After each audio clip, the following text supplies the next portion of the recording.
event na tayo. Maraming salamat sa lahat ng pumunta, sa lahat ng sumuporta sa MB, Boss Paul Vargas, aka Limbus sa venue, Manny Boy, Spiral, sa lahat ng crew, One Size Fits All, Mabanambang, SOS, Gumabu, Barangay Gis, yung mga hindi ko nabanggit, TKS, nandiyan na, lahat na yan. Modelong Balagtasan, mag-ingayo!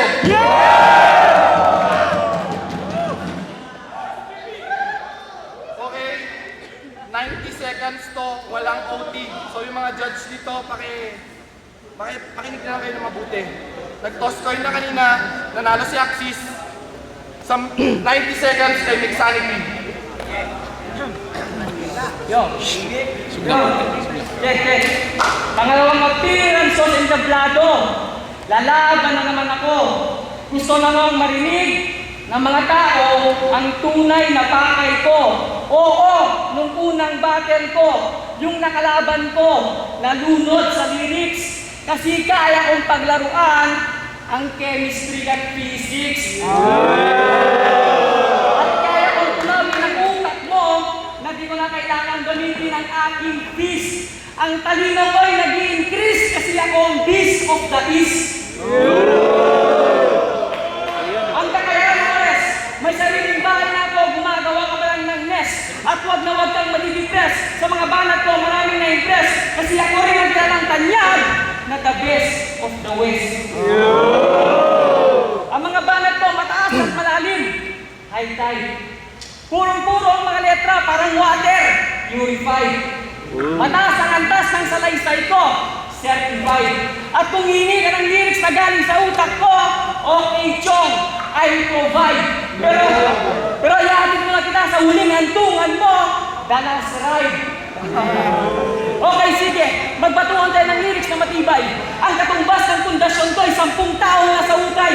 Ang talino ko'y tunay, hindi ako gaya-gaya. Pawis ka na, Tachong, papunas mo yan sa iyong yaya.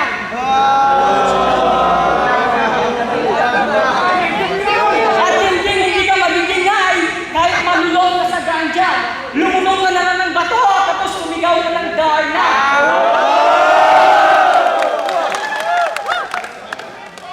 Ipapaiyak kita sa harapan ng karamihan at igagapos ka sa sarili mong kahinaan. Sa makatuwid, ako dapat ang iyong tularan. Ako yung tipong mahirap pag-aralan. Ako yung sagot na walang katanungan. Gagawin ko tong krimen na hindi ka makakatanggap ng katarungan. Dahil ako ang hungkong dito sa ating larangan. At may sasabihin ako sa iyo na pawang katotohanan lamang. Bakit ba hindi mo matanggap sa iyong sarili na hindi mo ko kaya sa patalinuhan? Ayaw sana. Hindi, huwag ka na magpagpastigan dahil hindi ka tunay na kaibigan, dahil hindi ka totoo. Pati nga sariling anino mo walang tiwala sa'yo. Ayaw sana kitang pahiyain, pero minatch up ka sa akin din. Sabi nga, sa lyrics mo daw, ikaw ay aking pakainin. Eat all you can! Kaya huwag na huwag mo akong bibisitin. Baka sampalin kita ng aking written. Abuso ang matatanggap mo sa akin. Kaya Public Act 7610!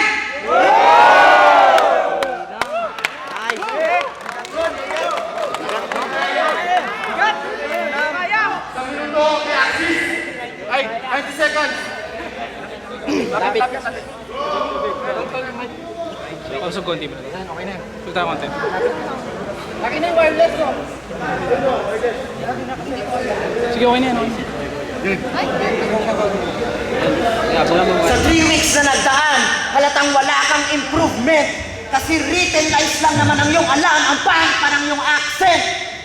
Kaya nagtataka ako kung bakit nilagay itong pangit na to sa main event. Kasi sa palitan natin ng liriko sa laban na to, yung mensahe ko lang ang papasok, message sent. Taglay ko ang pwersang hindi kakayanin ng sistema mo. Toxic. Nung laban nito kay Reynolds, wala siyang sinabing totoo. Toxic. Kaya paano mo ako i-diss? Lamang ako sa kahit anong aspeto ng buhay. Hindi mo naman pwedeng tirahin yung balat ko kasi mas maputi pa ako sa'yo kung kulay. Hindi mo nga kayang makipagsabayan pag may beat eh. Paano mo natatawag ang sarili mo na rapper? Kung ikaw nagwawalis ng walis tingting, ako upgraded vacuum cleaner! Negro, tangina mo, bumalik ka na sa baryo. Bago pa mabalitaan ng mga kababayan mo nangyari sa'yo sa Bombo Radyo. Wala akong pakialam, tawagin niyo akong maligno o demonyo. Kasi ako lang naman ang nag-iisang kinatatakutan nitong paborito yung albularyo. Hoy, albularyong makunat ang mukha. Hindi tatalag sa akin lahat na nalalaman mong maika. Kaya pag nanalo ka sa laban natin to, ang tawag doon, politika. Pero sige, ikaw na ang Miami Heat kasi kamukha mo naman si Chris Bosh, yung tower, no doubt. Pero ikaw lang ang powerhouse na walang power. Burn out!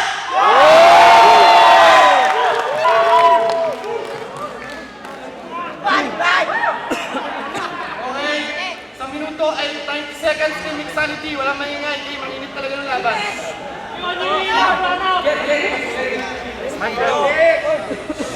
Respect. Usog. Isa lang ang masasabi ko sa'yo. Isa kang indio. Gusto mong iparanas ko sa'yo yung naranasan ni Basilio doon sa may filibusterismo. Nang malaman mo ang kamangmangan mo, nang hindi ka pumantay sa antas na meron ako. At para sabihin ko sa'yo, sa sobrang tibay ko, kaya kong languyin ng dagat ang Pasifiko na kahit pasan ko sa likod ko ang pangalan ng ligang ko. Hindi ako magpapatalo kahit sa anggulo para yun naman kasi nilaban si Jose Rizal kay Pepito Manaloto.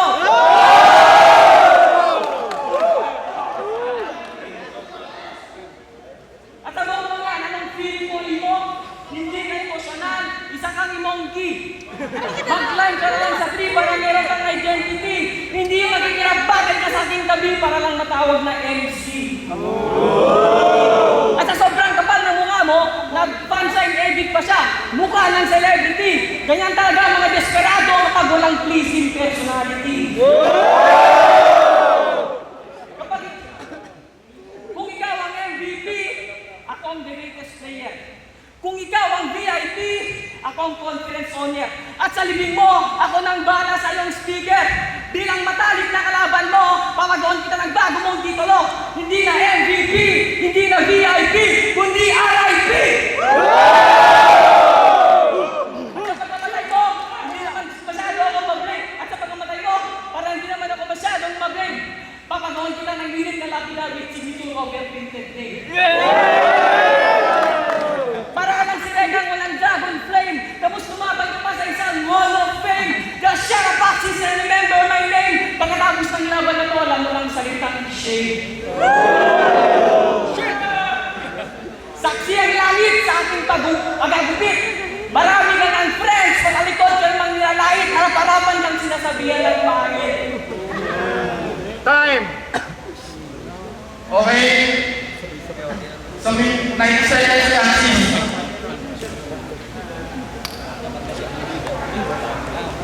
Pag nagtabi tayong dalawa, nagbuka akong tisoy. Lahat ng dalawang Pacific Ocean kasi mukha kang sohoy. Tangi lang mukha yan ang sakit sa mata.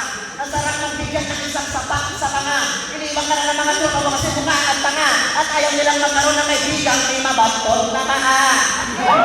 Dahil ko nga, yan ang nakukuha nito kakalaro na ng tennis. Kasi pawis na kayong singit, di ba naguhugas ng ethics?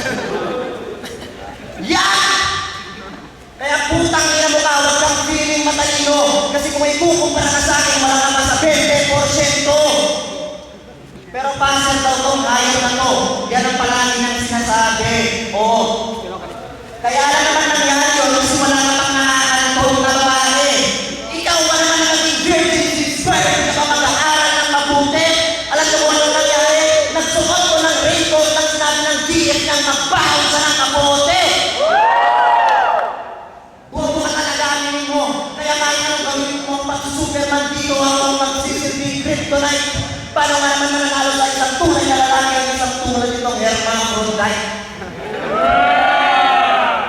Marami na akong pinagdaanan pare bago pa ako naging pro. Yung mga lilito ko, hindi mo mahanap kahit saan mang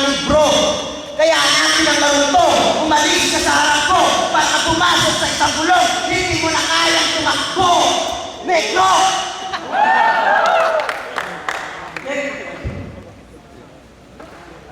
Okay. Last round, 90 seconds. Exanity. Excuse. Ako isang bulkang aktibo. Isang kahangalan ng pagdalo mo rito. Alam mo lang ako, makakasagupa mo bakit tinanggap mo pa ang duelo. Mayroon ako isang katanungan. Gusto mo ng klaro na kasagutan. Ikaw ba'y dumalo dito para magkipagtagisan o gusto mong i-promote ang iyong kabubuhay? At saka, sagupahan walang hangganan. Batuan direct na kung kinakailangan. Ako yung prioridad at ikaw lamang yung larawan. Subukan mo magkipagsabayan, uuwi kang luhaan. At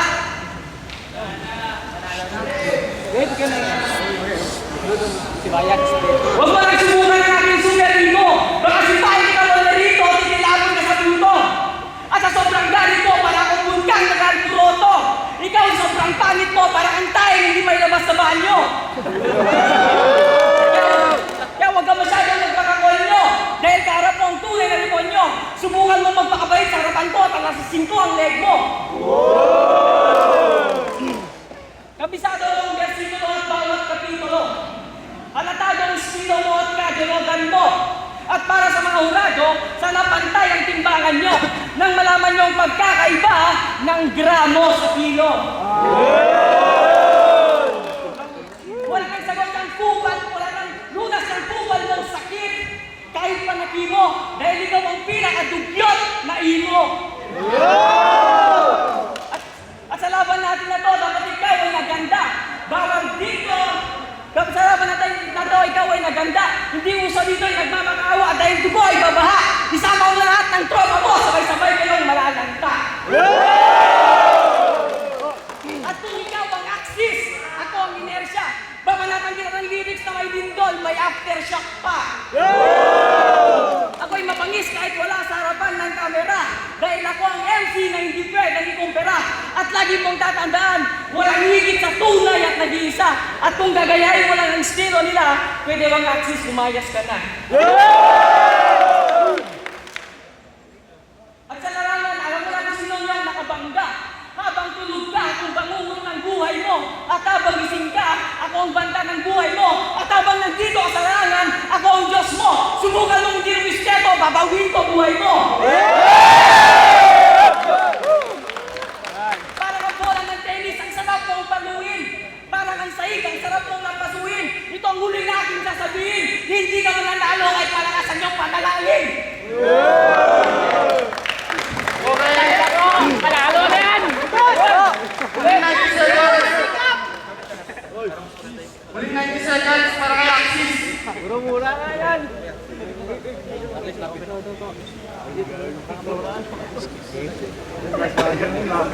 Ang gaganda ng mga punchline sa latang siya'y nagsulat.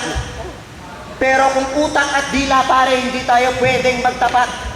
Oo, nagsusulat ako pero hindi ako gumagamit ng papel.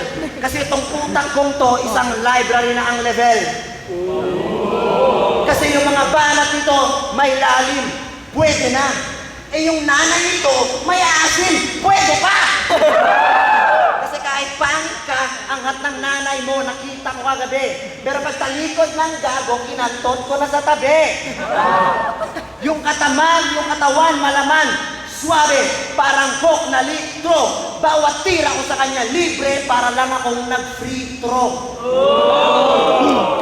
Kasi, ang landi ng nanay mo, kaya ang sarap niyang ibalibag. Naganap pa naman kanila ng vibrator sa mercury drug. Hoy, Negro, sabihin mo sa nanay mo, break na kami. Nakita ko yung pumi ng ganito o kalaki. May butas sa gitna, pinasukan ng daga. Sabi ng daga, eat bulaga. Ano ha? Sabihin mo nga sa akin ngayon kung sino sa atin ang natusta. Eh, lahat ng nandirito sa sigurado kumusta. Saan? Mudarang barang pasangan ngayon.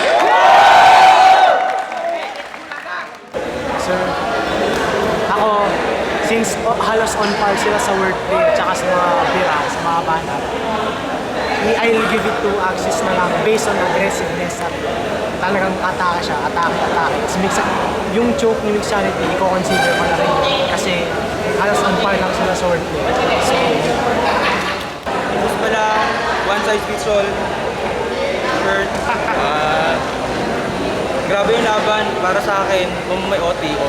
Pero wala eh. 90 seconds yun. Bale, sa first 2 rounds, pantay sila eh. Sobrang pantay. Sa third round na ako magbe-base. Sa third round kasi kinulang ng first si Axis. Hindi, actually, kaya ka tinawag lang ng time 90 seconds, dapat kompletuhin o di kaya pagbibigyan na mas pabain pa. Bitin lang talaga yung sa kanya. Ay, Mixanity, kompleto. Grabe, sobrang ganda ng mga binitawan niya rin. Sobrang matalino talaga. Nagsulat, nag-aral. Kaya I go for Mixanity.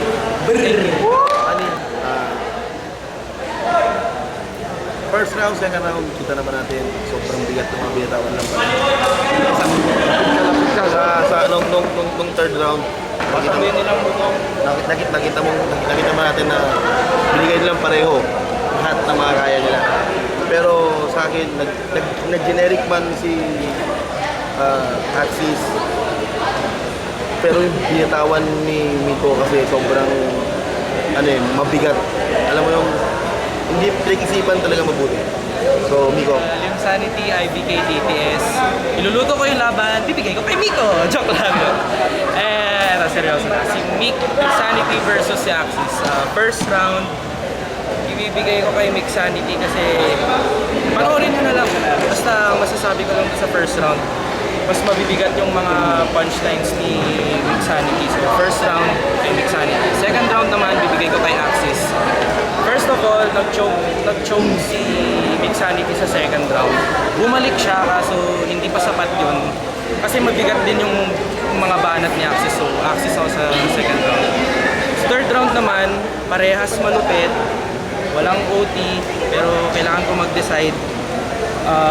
Parehas talagang malupit sa third round. Kaso, i-base ko na lang sa dami ng punchlines. So, pag napanood na yung video, obviously mas maraming binitawan na punchline si Mixanity. Hindi lang sa marami, mabigat din. Yung kay Axis naman mabigat din kaso pag-time siya agad, wala na siyang pag-cut siya agad. So, yun, first round, Mixanity, second round kay Axis, tas third round, Mixanity. Udas ulit. Sorry. Udas ulit, battle ni Mixanity at saka ni Axis. Masyadong lyrical yung laban, mahirap talaga mag-judge sa laban to kahit sino tao dito na MC. Hindi basta-basta mag-judge. Hindi basta-basta mag-judge sa laban na to. Kaya round 1, ay yung sa OT. Sa OT nga sa... OT.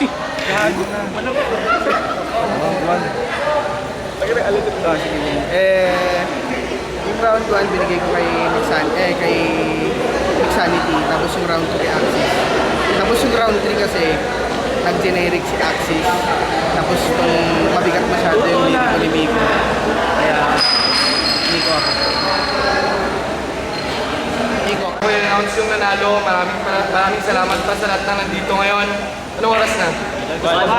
7 o'clock. Ito na yung pinaka-lead natin na event. Salamat sa lahat ng sumuporta. Sa lahat ng mga gandang pumunta, salamat. Salamat sa inyo lahat. Salamat daw sa magaganda. Sige, announce ko na yung panalo. 1 para kay Axis, 4 kay Mixanity. Kamay. Magandang laban yun, pre. Mga timulay, pinaparin ko tayo.